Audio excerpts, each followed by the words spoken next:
Hey there. So, we're going to talk about regressions at walking. Like you thought you were going to be wrapping it up, and now it's not happening. We've actually got the opposite happening. We've got massive resistance.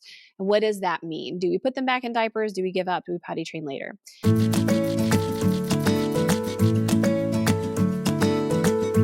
So, first of all, I want to say that resistance is a really good sign. It means your child is seeking autonomy, which is super important. The second thing is your child wants more control over the process. We want to give that as much as possible, and I'll give you some tips on that in a second. The third reason is that they might be busy with a new task. Just because they finished walking and understand that now, well, now they're on to running. Now they're on to maybe using a fork or a spoon or using a real cup. Maybe they're on to talking and the beginnings of talking, maybe sign language. There is some other developmental task that is now next in line that they are working on. So we want to understand and acknowledge there are other things on their mind besides potty time, like there used to be. They may also need more privacy than before. So I'm going to jump right into how to give privacy. If you've been using the mini potty, I want you to start using the big toilet with a toilet seat reducer. If you've been using the big toilet with a reducer, I want you to use it in a slightly different way than before. You're going to put them on that, and then you are going to have lined the floor with towels or pillows or blankets or something very, very soft, just in case your child tries to dive off. I and my company are not responsible for if anything goes awry with this. So if this doesn't sound like a good idea or it sounds too risky to you, then don't try it. It's fine. It'll still work out fine. But usually the people in my community and I have found that once you give them a little bit of privacy, they actually will go right when you round the corner to leave the room to go get your hairbrush that you forgot or whatever. I'll be right back. I just forgot my hairbrush. Go around the corner, listen, and you hear the tinkle. So usually that works pretty well. Starting at about 8 months old, babies do need a lot more privacy. And you can also just have the mini potty in front of the shower curtain and allow them to cover themselves with it. And usually they will go behind the shower curtain as well.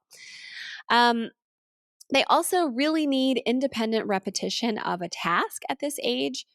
So, yes, we've completed walking. What is the next thing we can do? Learning how to use our hands together, gross motor skills, fine motor skills. All of the things that happen now often require this obsessive immersion in a task to the point of like, whoa, how many more times are you going to do that? And then progressively overloading their bodies with more and more weight or more and more challenge as they go. They are doing what toddlers are supposed to do. So allowing them that independent practicing and repetition of tasks is super important. We want to offer a little bit less now because the frequency of their pee has decreased.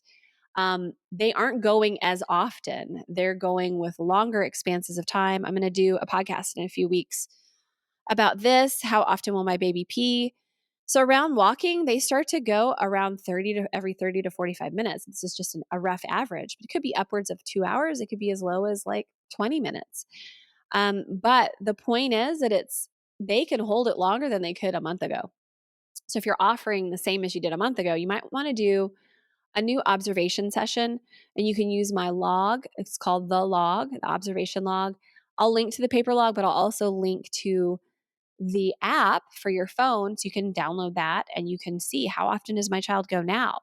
If they're peeing on the floor 5 minutes later and that's part of the regression, then offer 5 minutes after you normally would have, or carry them around while they're naked for a little while for 5 minutes and then try again. So, but overall, we want to offer less without giving up. And we do want to revert back to the 4 easy catches if that's what works. So the 4 easy catches are wake ups, poops, diaper changes, and ins and outs. So you definitely want to do that as well. The other thing, if there's regression at walking, you might want to go straight into undies or commando and stop using diapers because they've completed the walking task. That's super important that a lot of people think, oh my gosh, there's regression and resistance. We're having accidents all the time. Why would I want to stop using diapers? I feel like I need them more now. But the indication from the child is that they need more independence and control. They want to be like you. They want to be big kids. So we will change their backup, stop using diapers in the daytime hours permanently. Babies rise to the occasion. It's amazing to see that happen. And on that note, we want to begin to pass the baton more assertively if there is resistance, because that is something that's going to help assist them. There's an entire chapter in my book, Go Diaper Free, which I'll link to in the show notes, that goes over how to pass the baton, what to teach, and when. We also have an entire course, a program on that now for different age ranges of babies. This one's called Passing the Baton for 12 to 17-month babies. And that is going to very deeply talk about how to pass a baton. When one thing happens, do the next thing. So we'll link to that in the show notes as well. And lastly, I want to just tell you that during non-pottying times, I would love for you to teach all the parts that they might be missing: how to wipe, how to wash hands, how to turn the light switch on and off, how to put the stool at the toilet so they can get on, how to put the toilet seat on, their reducer, how to dump the mini potty, how to change when they have wet pants and how to put new ones on, how to push and pull their pants up and down. Those are all key things that you can teach. And again, in my book, we go over that, and in the program, we go over that as well. What parts can you teach? And those things are going to be little keys that allow your child to stop having to resist to assert their independence, because they will genuinely be independent. So wonderful. Oh, also, if you don't have a mini potty that your child can get on independently, then you're going to be in for a little bit more challenge. So definitely hit up tinyandies.com and get my super short mini potty.